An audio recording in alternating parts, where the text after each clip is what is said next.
जय हिंद दोस्तों, स्वागत है आपका हमारे यूट्यूब चैनल में। आज की वीडियो में हम लेकर आए हैं आपके लिए यहाँ पर हिंदी साहित्य के बहुत ही महत्वपूर्ण क्वेश्चन आंसर। तो वीडियो को पूरा अवश्य देखें। अगर आप चैनल पर पहली बार आए हैं तो चैनल को सब्सक्राइब कर लें, बेल आइकन दबाएं, ऑल पर क्लिक करें ताकि ऑल वीडियो की जानकारी आपके यहाँ तक पहुँचे। ज़्यादा से ज़्यादा वीडियो को शेयर करें और वीडियो को लाइक करना ना भूलें।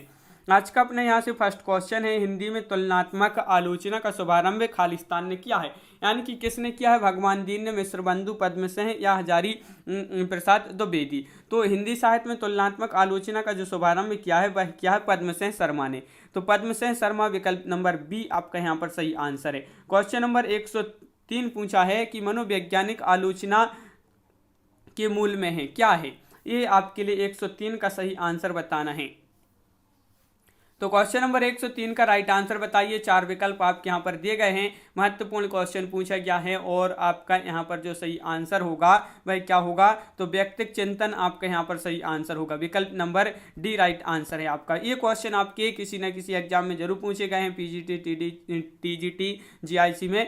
महत्वपूर्ण ये आपकी क्वेश्चन है। यहाँ पर क्वेश्चन नंबर आपका यहाँ पर जो अगला दिया गया है क्वेश्चन नंबर 104, वह क्या दिया गया है यहाँ पर देख लेते हैं। ये है आपका क्वेश्चन नंबर 104। इलियट का मूर्त विधान भारतीय काव्य शास्त्र के किस तत्व से तुलनीय है?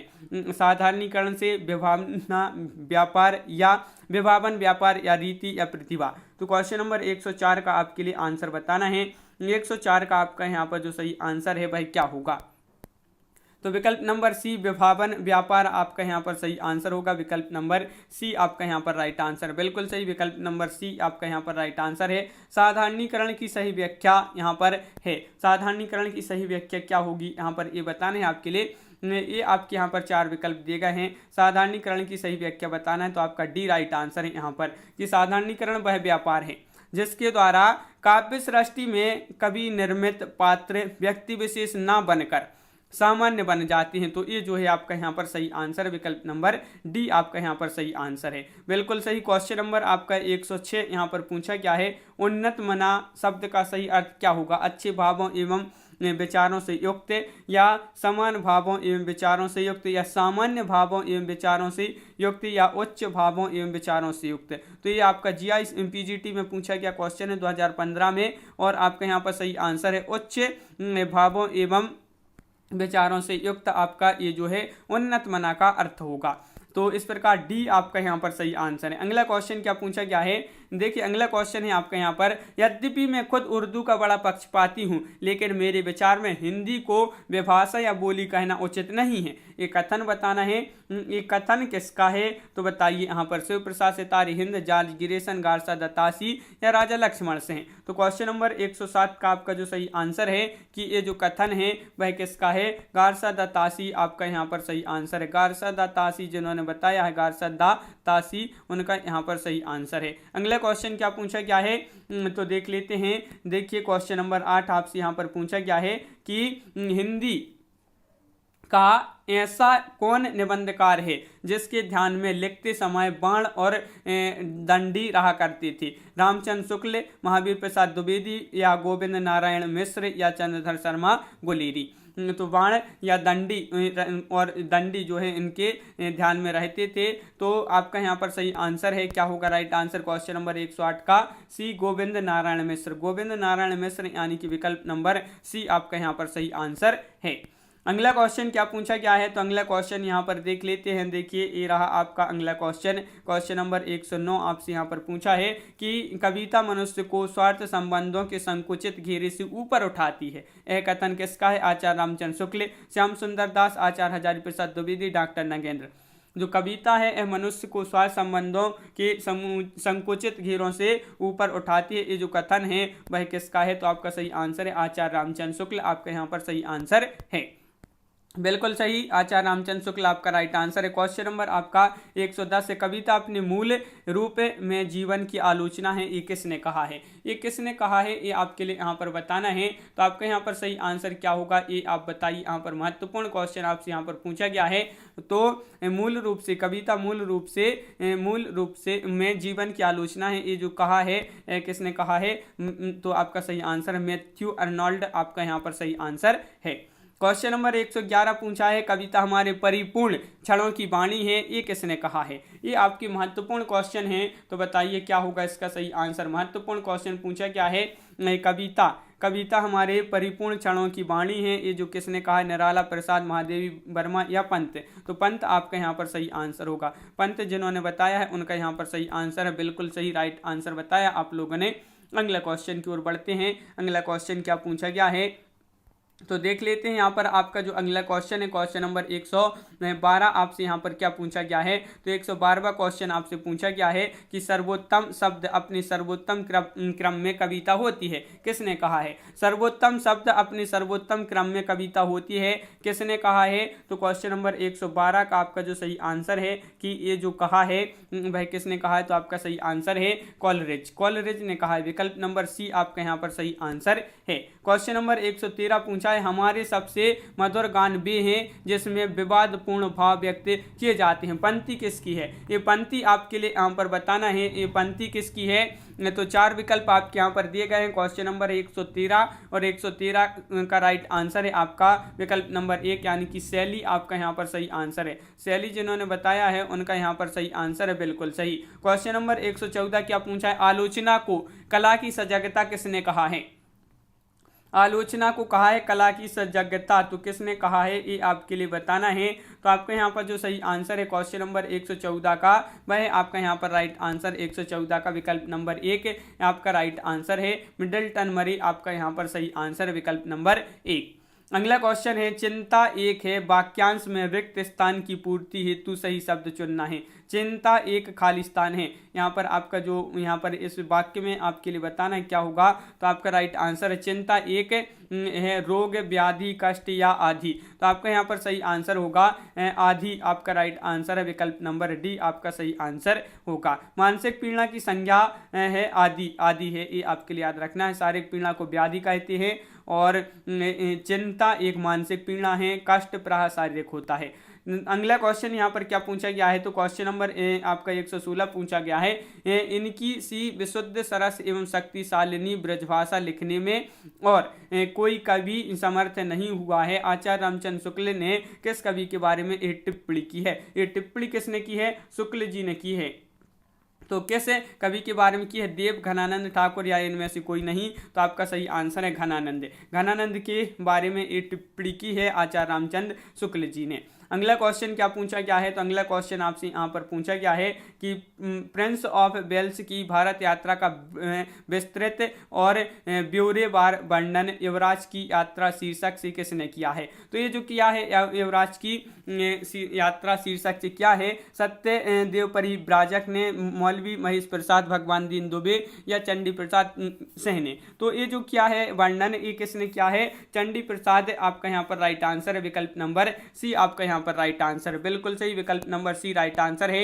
अगला क्वेश्चन, हिंदी में स्वच्छंदतावाद का कवि कौन कहा जाता है? हरिऔध, श्रीधर पाठक, रामनरेश त्रिपाठी या राधा कृष्ण दास? क्वेश्चन नंबर 118 का राइट आंसर बताना है। स्वच्छंदतावादी कवि कौन कहा जाता है हिंदी में? तो आपका सही आंसर है बी एंड सी, यानी कि रामनरेश त्रिपाठी, श्रीधर पाठक आपका यहाँ पर सही आंसर होगा, बिल्कुल सही।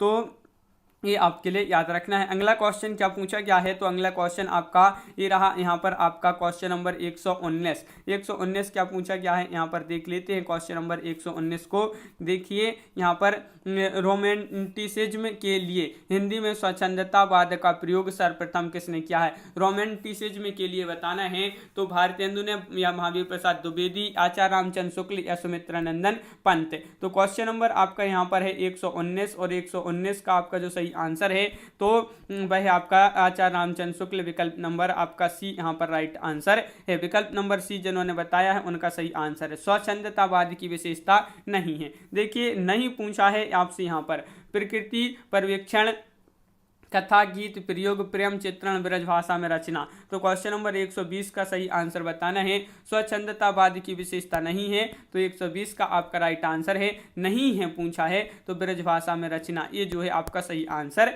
होगा। अगला क्वेश्चन क्या पूछा गया है, तो क्वेश्चन नंबर 121 यहाँ पर देख लेते हैं। क्वेश्चन नंबर 121, निम्नलिखित में से कौन सा कथन स्वच्छंदतावाद की विशेषता नहीं है? तो बताइए यहाँ पर क्वेश्चन नंबर 121 में राइट आंसर बताना है। तो वह कौन सा कथन है जो स्वच्छंदतावाद की विशेषता नहीं है? तो क्वेश्चन नंबर 121 का आपका जो सही आंसर है वह है आपका यहाँ पर राइट आंसर 121 का विकल्प नंबर बी, यानी कि कल्पना व्यापार का महत्व। तो ये जो है आपका सही आंसर होगा, विकल्प नंबर बी राइट आंसर है। क्वेश्चन आपका यहाँ पर जो पूछा गया है, क्वेश्चन नंबर आपका यहाँ पर क्या है 122, क्या पूछा गया है कि यहाँ पर देख लेते हैं, निम्नलिखित में से कौन नवगीत के प्रसिद्ध उन्नायक कवि हैं? नवगीत के बताना है। तो नवगीत के उन्नायक कवि यहाँ पर कौन है? तो क्वेश्चन नंबर 122 का सही आंसर बताना है। 122 का आपका जो राइट आंसर है वीरेंद्र मिश्र, भवानी प्रसाद मिश्र, दुष्यंत कुमार या सर्वेश्वर दयाल सक्सेना। तो आपका सही आंसर है वीरेंद्र मिश्र, यानी कि विकल्प नंबर 1 आपका यहाँ पर राइट आंसर है वीरेंद्र मिश्र। अगला क्वेश्चन क्या पूछा गया है? तो अगला क्वेश्चन आपसे यहाँ पर पूछा गया है क्वेश्चन नंबर 123, क्या पूछा गया है? हिंदी की काव्य भाषा परक समीक्षक का नाम क्या है? विजय देव नारायण शाही, डॉक्टर रघुवंश, नेमी चंद्र जैन या रामस्वरूप चतुर्वेदी। क्वेश्चन नंबर 123 का सही आंसर बताना है। तो 123 का आपका जो सही आंसर है वह है आपका यहाँ पर राइट आंसर, विकल्प नंबर आपका D right answer, Ramswaroop Chaturvedi आपका यहाँ पर सही आंसर होगा। रामस्वरूप चतुर्वेदी जी को हिंदी के काव्य भाषा परक समीक्षक का नाम है, ये आपके लिए याद रखना है। क्वेश्चन नंबर आपका यहाँ पर अगला जो पूछा है, नानक दर्शन का सार तत्व है, क्या है? ये आपके लिए बताना है, असादीवार या सोहेला या रहीरास या जपूजी। तो क्वेश्चन नंबर 124 का सही आंसर बताना है। नानक दर्शन का सार तत्व है, तो आपका यहाँ पर 124 का विकल्प नंबर डी जपूजी आपका यहाँ पर सही आंसर है। जपूजी जिन्होंने बताया है उनका सही आंसर होगा यहाँ पर। क्वेश्चन नंबर 125 की ओर बढ़ते हैं। 125वां क्वेश्चन आपसे यहाँ पर क्या पूछा है? तो 125वां क्वेश्चन है, तुलसीदास किस दार्शनिक मत के भक्त कवि थे? तो अद्वैतवाद या द्वैतवाद, शुद्धाद्वैतवाद, विशिष्टता द्वैतवाद। तो क्वेश्चन नंबर 125 का सही आंसर, ये क्वेश्चन कई बार एग्जाम में पूछा जा चुका है कि तुलसीदास किस दार्शनिक मत के कवि भक्त थे? तो आपका सही आंसर है क्या है? अद्वैतवाद आपका विकल्प नंबर 1 यहाँ पर सही आंसर है। विकल्प नंबर 1 जिन्होंने बताया है उनका यहाँ पर सही आंसर है। अगला क्वेश्चन क्या पूछा है? अद्वैतवाद के अनुसार बताइए यहाँ पर क्या होगा राइट आंसर। जीव और ब्रह्मा एक हैं, संसार सत्य है, जीव और ब्रह्मा अलग अलग हैं, ब्रह्म विशेषण युक्त है। तो अद्वैतवाद के अनुसार बताना है क्वेश्चन नंबर 126 में। तो आपका यहाँ पर राइट आंसर क्या होगा? ये आपका पीजीटी में 2015 में क्वेश्चन पूछा था, और जीव और ब्रह्मा एक हैं इसके अनुसार, अद्वैतवाद के अनुसार। अगला क्वेश्चन क्या पूछा गया है? तो अगला क्वेश्चन आपसे यहाँ पर क्वेश्चन नंबर 127 पूछा है कि सूची 1 का मिलान सूची 2 से यहाँ पर करना है। तो यहाँ पर देख लेते हैं, ये आपका सूची 1 है, सूची 2 है, तो इसको मिलान करना है। तो यहाँ पर आपके कोड भी दिए गए हैं, तो यहाँ पर आप जो है डायरेक्ट आंसर देख लेते हैं अपन यहाँ पर।